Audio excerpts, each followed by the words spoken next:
Oi, meus amores, tudo bem com vocês? Matheus aqui. E na aula de hoje nós vamos continuar o estudo de fundamentos de redes. Exatamente, fundamentos de redes. E a gente já estudou aí bastante coisa, certo? Bastante conceito interessante para o aprendizado e aplicação de redes de computadores. E seguindo aqui a estrutura do material da Cisco, lembrando que a Cisco ela tem uma abordagem diferente de algumas literaturas, certo? Nós temos aí, por exemplo, a literatura de Kurose, que segue uma abordagem top-down, certo? Top-down, que é o que? De cima para baixo. Então a galera vai estudar aí primeiro as camadas mais superiores, certo? Como a camada de aplicação até a camada física. Já a Cisco, ela segue uma abordagem chamada bottom-up, tudo bem? Bottom-up, que é uma abordagem de baixo para cima, certo? Então, nós vamos agora, depois de ter entendido todo o conceito aí. Ixi, nossa, essa seta ficou horrível. Essa seta ficou horrível. Vou colocar aqui uma setinha mais organizada, né? Então nós vamos estudar aí a camada física e vamos seguindo na pilha, nas camadas do modelo OSI, beleza? Então vamos lá. Essa camada física, nós temos a camada física.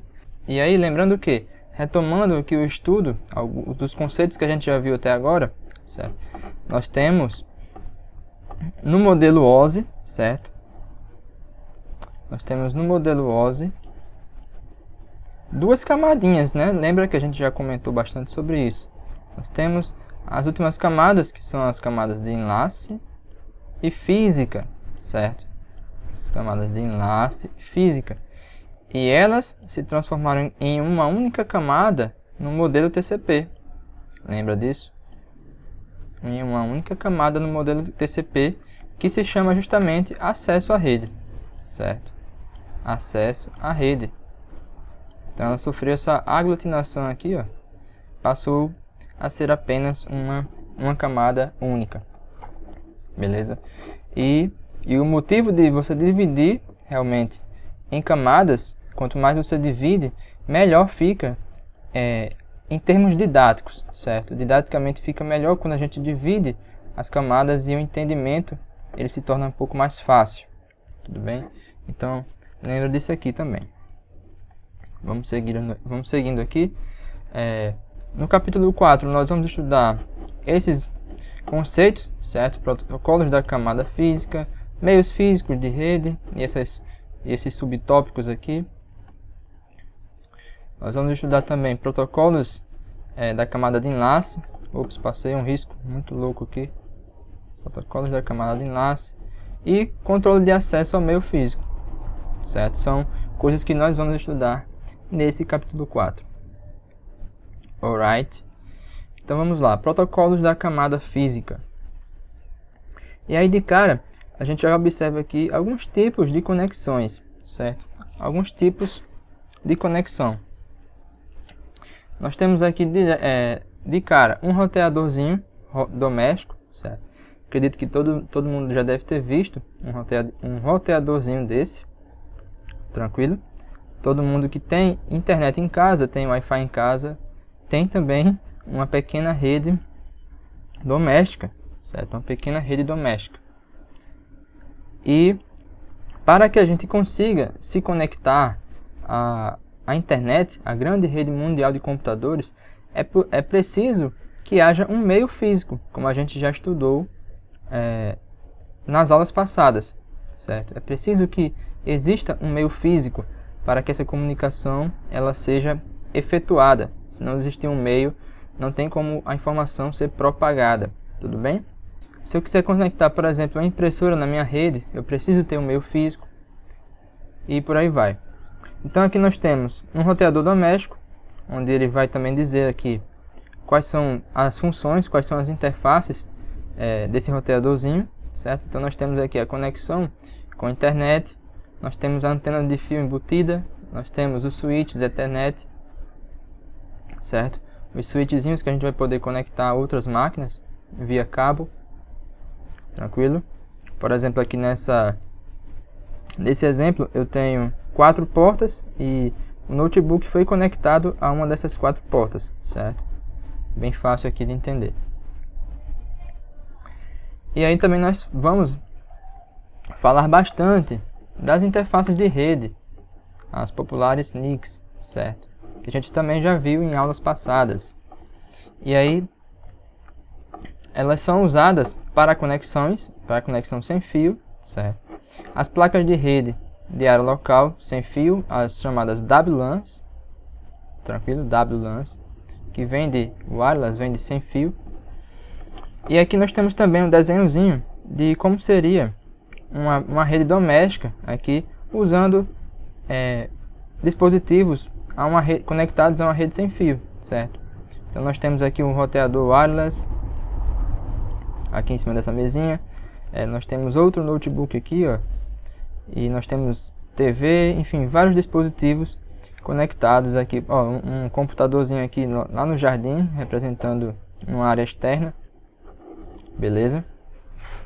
Lembrando que quando se trata de uma conexão totalmente sem fio, ou seja, a galera usando aí como meio físico as micro-ondas, ondas eletromagnéticas, eu tenho aí uma disputa, certo? Vários dispositivos usando do mesmo meio físico para poder trocar informações. E aí, por exemplo, se eu for um gamer, por exemplo, se eu precisar de mais largura de banda para jogar ou para fazer algum tipo de streaming, essa comunicação ela pode ser afetada, certo? Porque o desempenho ele cai. Como eu tenho várias máquinas disputando o mesmo meio físico para se comunicar, eu vou ter aí uma perda considerável aí de desempenho, que não acontece quando eu tenho, por exemplo, dispositivos conectados a um cabo, certo? Quando isso acontece, eu tenho apenas um canal de comunicação separado para cada dispositivo. Tranquilo isso? A gente vai entender isso também um pouco mais na frente, em mais detalhes.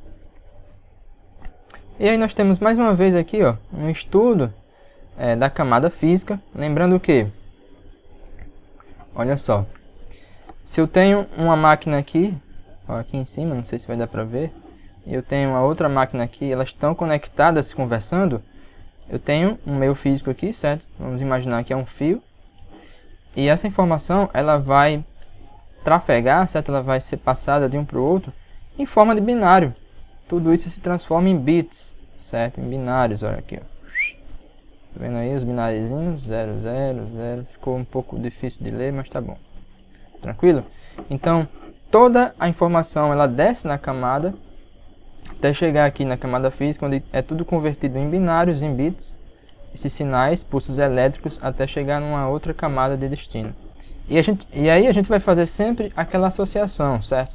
Nós temos o segmento que a gente associa à camada de transporte, pacote à camada de rede, quadro à camada de enlace e bits à camada física, certo? E aí a gente faz todo esse processo de encapsulamento e desencapsulamento dos dados, adicionando aí os cabeçalhos aos dados que vêm lá da camada de aplicação, beleza?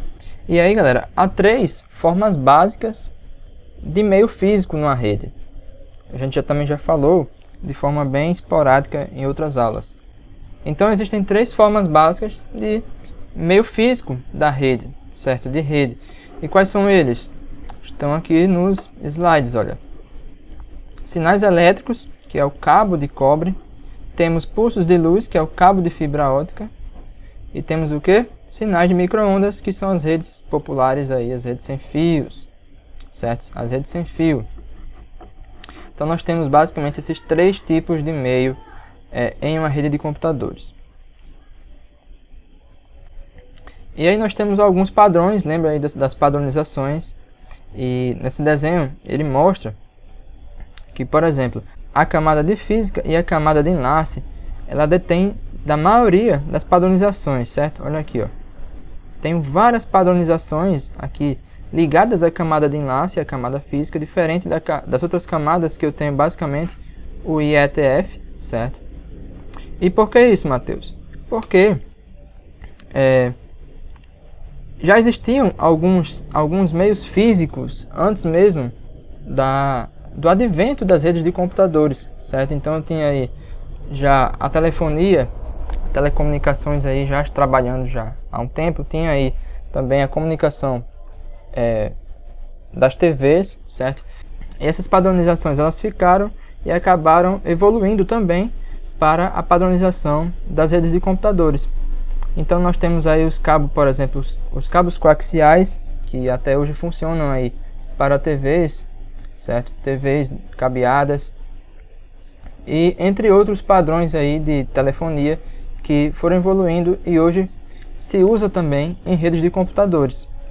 E aí nós temos duas funções aqui das características da camada física. Essas funções são muito importantes que a gente saiba, tranquilo? Primeira função é a função de codificação.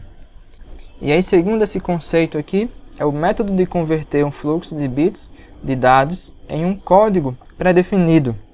Tranquilo? Em outras palavras, a codificação é você pegar uma inteligência, certo? É uma inteligência, um padrão que já é pré-determinado a fim de colocar sinais de um meio físico de forma que venha a ser mais eficiente, certo? Então, por exemplo, um exemplo de codificação que é usado aí em várias literaturas é o próprio código Morse, certo? Se você já viu aqueles filmes onde tem os códigos Morse, se você for lembrar, certo? Prestar atenção, eles são pulsos assim, ó, onde temos pulsos um pouco mais longos e pulsos um pouco mais curtos, mais longos e mais curtos. Esses pulsos, já existe uma inteligência por trás que determina, que pré-define o que cada pulsozinho desse significa, certo? E aí depois alguém vai tentar converter e traduzir a mensagem. Então basicamente isso é a codificação. Já quando a gente fala de sinalização, é um método de representar os bits, certo? É um método de representar os bits. Então, por exemplo, um pulso longo, nesse exemplo aqui, ó, um pulso longo pode representar o valor 1, enquanto que o pulso curto representa o valor 0. Então é uma sinalização.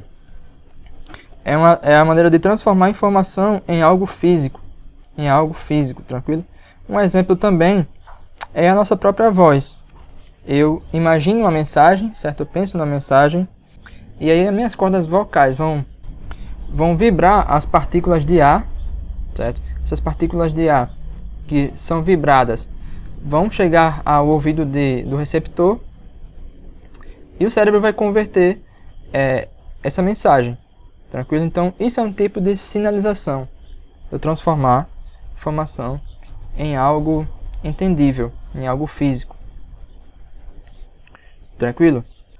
E aí, galera, nós temos também o conceito de largura de banda. O conceito de largura de banda é muito importante. E aí existem algumas analogias na internet. Analogia do carro. Eu gosto muito da analogia do cano, certo? Então, por exemplo, você imagina que existe um cano fino aqui, ó, um cano bem estreito. E existe aí um volume de água passando por esse cano. E aí você concorda que esse volume de água ele vai demorar muito para que esse volume de água ele passe por esse cano e chegue ao destino final, certo? Porque o cano ele é estreito, ele é curto. Agora, se eu pego um cano mais longo, ó, vai conseguir passar muito mais água, o volume de água vai ser bem maior e o tempo gasto para essa água chegar ao destino final vai ser bem menor, certo? Vai ser bem menor. O volume de água vai passar com mais rapidez, tranquilo? Porque a resistência ela é menor do que nesse caso aqui.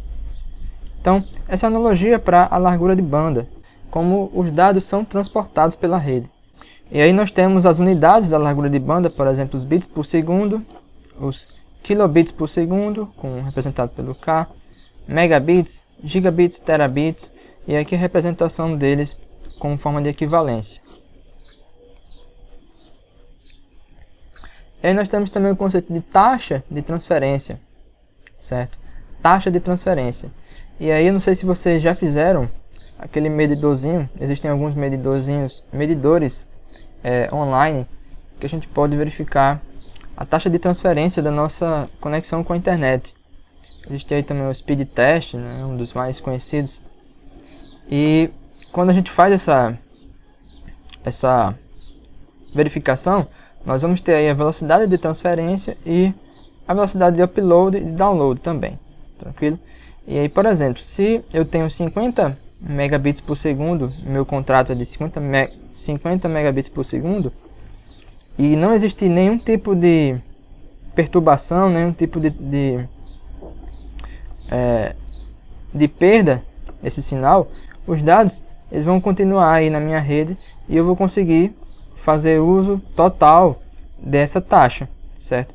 E o que geralmente não acontece, existem aí sobrecargas de dados, perda de dados, o próprio processo das retransmissões, né? As retransmissões. E quando eu tiro os metadados, por exemplo, aqueles cabeçalhos, as informações aí dos meus dados, eu já tenho aí também uma perda de dados, certo? Uma perda de desempenho, certo?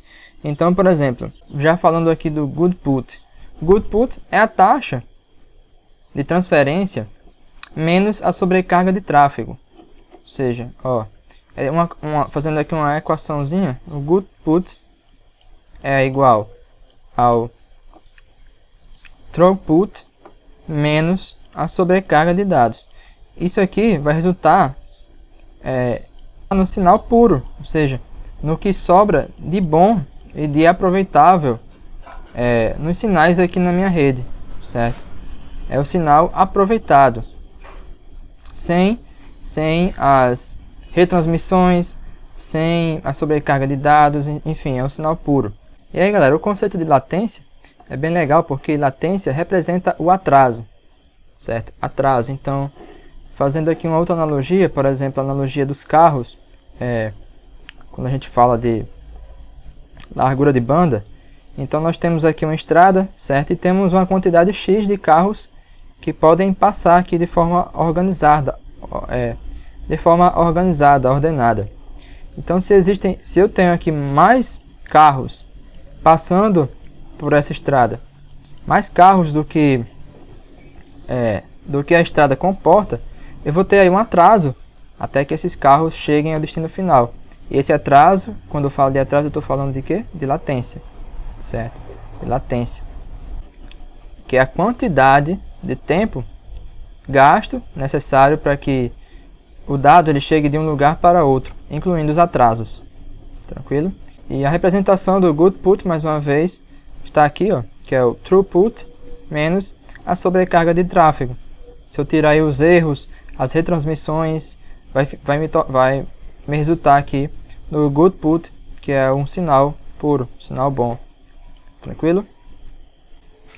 E aí também nós temos os tipos de meios físicos, certo?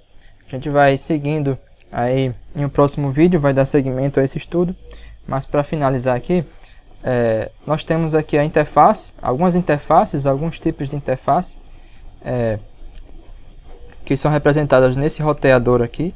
Então nós temos as portas Fast Ethernet, certo? São as portas muito encontradas ainda hoje, porque são portas disponíveis em dispositivos mais baratos, certo? Mais baratos. E eles têm aí uma taxa de transmissão de 100 megabits por segundo, certo? De 100 megabits por segundo. Lembrando que essas taxas, elas sempre uma estimativa, uma aproximação. É até 100 megabits por segundo, mas pode dar um pouco menos também, certo? Temos a interface SHDSL, essa interfacezinha aqui, que é a interface aí DSL, muito usada em telecomunicações para redes de acesso e centrais telefônicas, certo? Nós temos também as portas de gerenciamento, as portas usadas para fazer todo o gerenciamento, configuração, resolução de problemas nos roteadores. Nós temos também as interfaces Gigabit Ethernet, certo? Que são as interfaces que também tem aproximadamente até 1 gigabits por segundo de taxa de transferência, mas pode ocorrer de também chegar a 900 megabits por segundo, como eu falei. E nós temos também os conectores USB tipo A, que são conectores USB um pouco mais antigos, mas que também são usados aí para transferência de dados, aí, por exemplo, encontrados em HDs, entre outros dispositivos. Tranquilo? Então é isso. Na próxima aula nós vamos dar seguimento ao estudo da camada física. Alright? Então até a próxima e fiquem todos com Deus.